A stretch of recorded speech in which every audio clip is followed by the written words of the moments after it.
Kamo sreće da sam se samo pozdravio i prošao. Čim zastaneš, čim progovoriš s ljudima, nadaj se nevolji.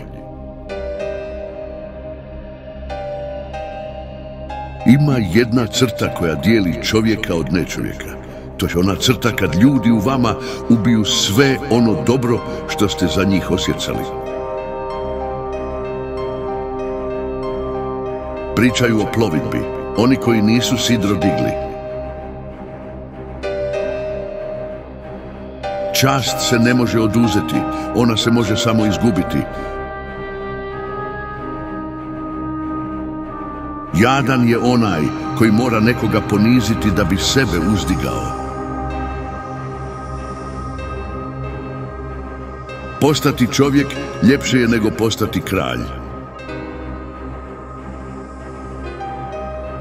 Znaš, mačak, u životu je realno puno trenutaka zbog kojih vrijedi živjeti, ali između tih trenutaka poželiš da crkneš više puta zaredom.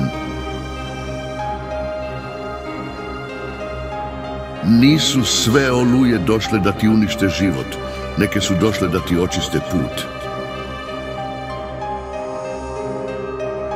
Nisam došao na svijet da bih se natjecao s bilo kime. Tko se želi natjecati sa mnom, gubi vrijeme. Na svijetu sam da bih se natjecao sa samim sobom.